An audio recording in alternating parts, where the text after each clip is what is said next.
Round 3, fight. Finish him. That's what she said.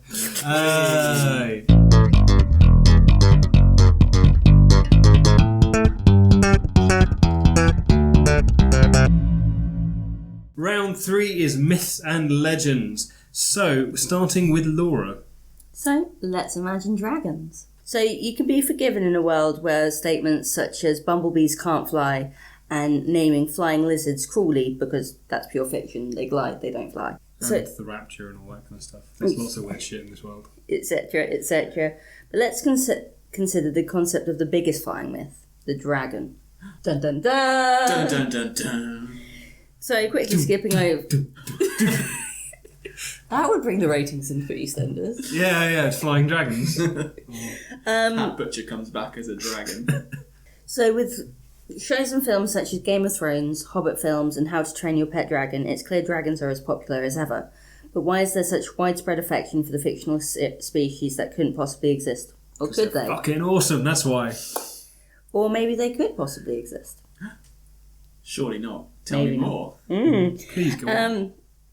So, if you saw a heavily armoured winged reptile the size of a building... I thought you said a reptile and... What? Where a lizard can't get rocks off. If it were to crash, would it be a reptile dysfunction? If you saw a heavily armoured winged reptile the size of a building that started belching boiling flame at you, you'd probably run for it. But it is unusual how widespread dragons are, spanning numerous cultures and many centuries in terms of myth, legend and interest. But how realistic could they be? Obviously, very big reptiles can and did exist. But something with the dimensions of a dragon fly? Unlikely. There are many scientific theories attempting to explain dragons, but it is the flight of the beast that presents the biggest hurdle in this. Biologically, flight has numerous limitations due to the physics that would prevent something dragon-sized from taking off. But then we are back to the bumblebee shouldn't be able to fly conundrum, that something with that size body, with that size wing, not being able to take flight. Saying that, pterosaurs, the biggest known flying animal in the world, were four-legged brutes with 10-metre wingspans, so maybe dragons aren't that much of a stretch. Earth's atmosphere may have been denser back in the day, but given how much CO2 we're pumping out now, it may get that way again, and dragons may return. So might Daenerys. Cool. So you're not saying that dragons did exist, you're just saying that they could have been possible? That they can be possible, and the science behind whether they would be able to fly or not is debatable. Is debatable because mostly when you picture them, the size of the wings that are pictured in most science fiction, etc., wouldn't be able to support that size body, as it were. You'd have to have a much bigger wingspan and a much smaller body, making them, I guess, less formidable. But seeing as they span so many centuries and cultures, etc., maybe there's more plausibility to it, seeing as the concept of dragons predates finding any dinosaur bones. Well, that was one of my theories, was that it basically might be a pterosaur or something like that someone had found. Because while you say it predates finding any dinosaur bones, it predates anything that we know of, because obviously people were pretty sceptical about it when they first found dinosaur bones, weren't they? Yeah, scientific theories, and all, it took a while before anyone actually went, dinosaur bones. And then...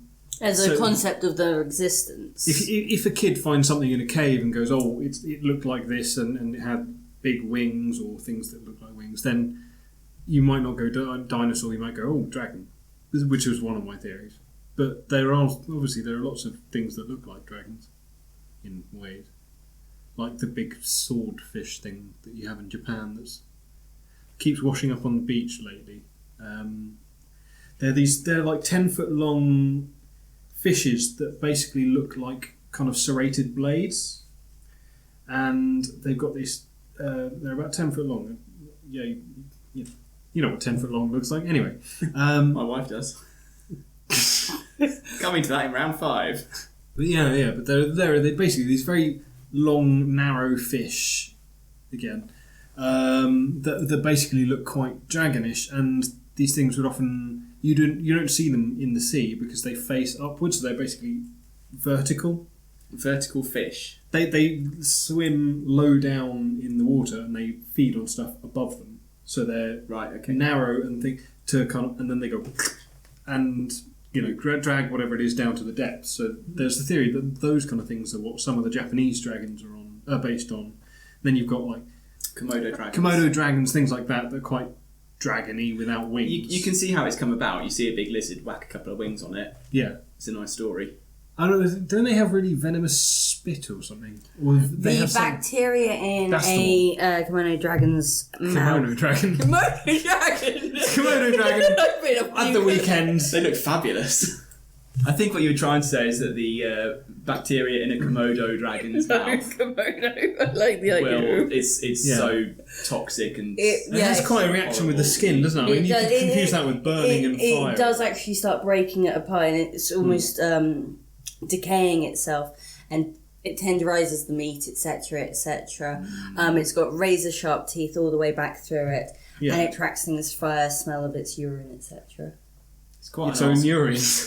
Quite an arsehole of an animal, really. Anyway, well, that's I guess why you think of dragons and things like that. You can see where the stories have come from. So again, not following that one up with quite so interesting fact, but my fact is that angels never used to be as winged as they are now. So wings on angels did not become standard until about the Middle Ages. The Jewish people used to have quite a penchant for putting on... Jews, as they're known. The Jewish people. The Jewish people? The people of Judah. That felt a little bit... it's a picture of a Komodo dragon. Komodo dragon. I didn't go to London Zoo recently at all.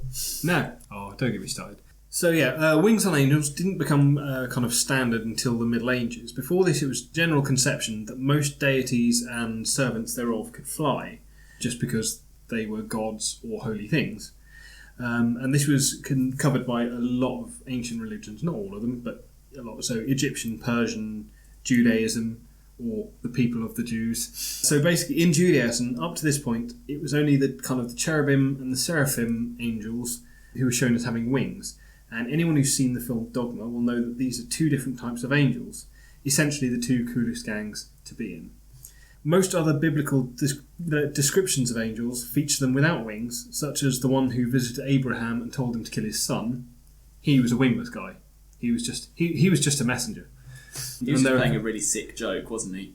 I was going to say, essentially, this is what I thought. It's like some guy turns up, message from God, can you kill your son? And there was I think someone called Jacob who wrestled an angel, or something beginning with J. I remember reading about him, and that angel was wingless as well. It was only after they basically put angels with wings on the Ark of the Covenant, and then it just took off from there. Take off from there. Yeah. Anyway, that's my fact. I like it. Oh, Jason. My fact is it's a myth. You see it in Hollywood films all the time. Harrison Ford's having a fight on a plane, which he does in every film he's ever in, I think. And somebody opens the door and everyone gets blown out. Sorry. Continue. And somebody opens the door of the plane and everybody gets blown out. You in fact can't open the doors of a commercial jetliner, not just because they're locked for very good reasons, because it's actually physically impossible to do so. Airplane doors are designed so that you have to pull them inwards before you can rotate them and turn them outwards.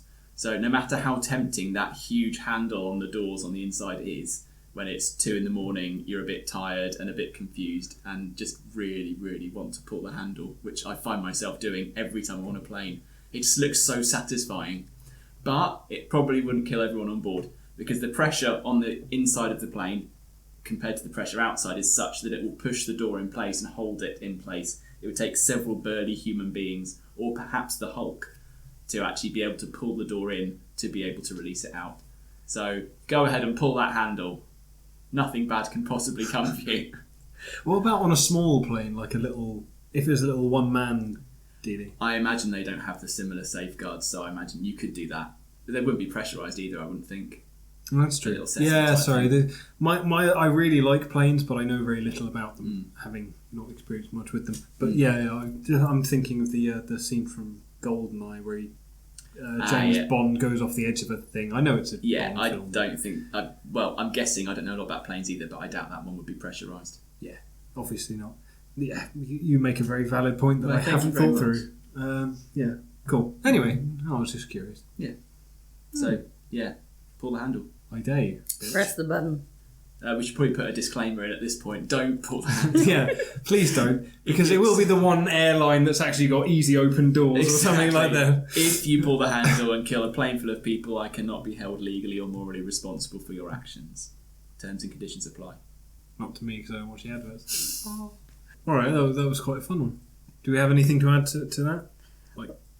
There's also the myth about planes, about them dumping waste, etc., whilst they're mid-flight. That is a complete and utter myth.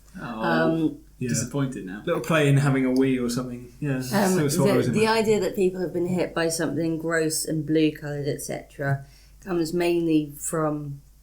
It's not from planes at all. It's from fruit that birds have digested because the pigment isn't absorbed in there. So although it might remove the outer skins and flesh of the fruit, with blue going in, it's blue coming out, and just as gross as when it lands on your shoulder. Good to know. Is there that much blue fruit? I'm trying to think. Blueberries. That's the one I can think of. What else have we got? Blackberries are dark blue rather than black. I suppose so. Plums. I'm wondering purpley if... blue. I don't know if there's particular insects, etc., that have Blue pigmentation. blue pigmentation, which could also work. There's an awful lot of trash that birds eat that's also not great for them.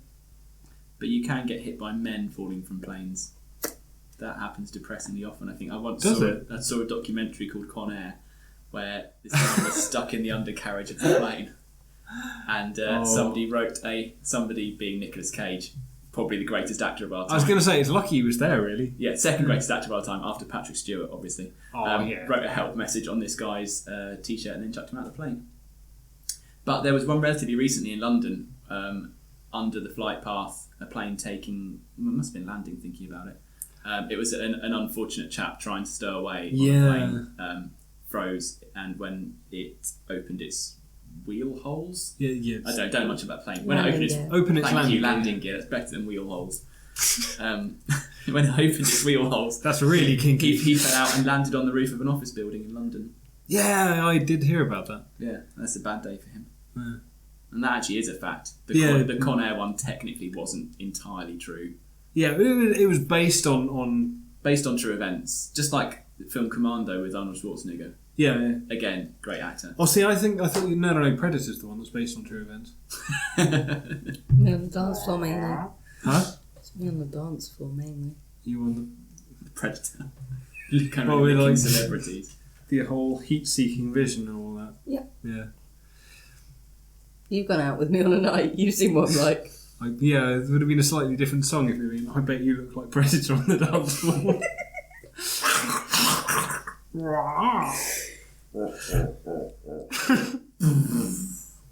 Anyway, Predator. Good film.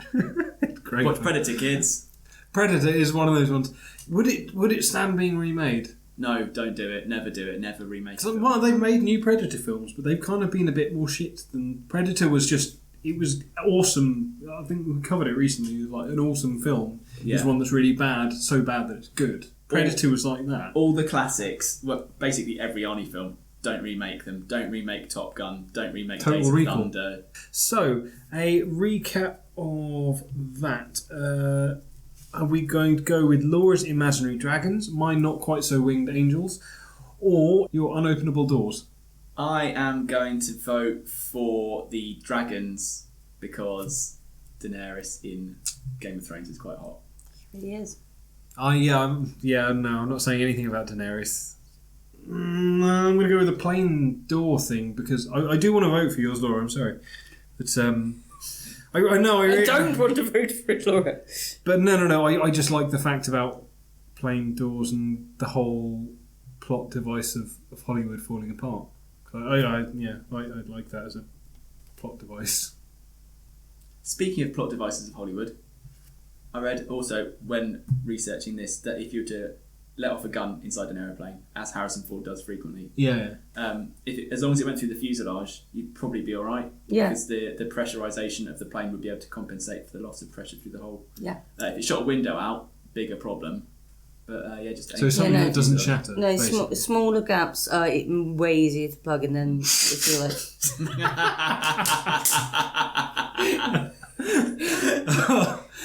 It's funny you should say that. If you've got a gap the size of a window, you've got major difficulties. Who are you voting I'm for? voting for the Angels. Cool, so everyone wins that round. Yay!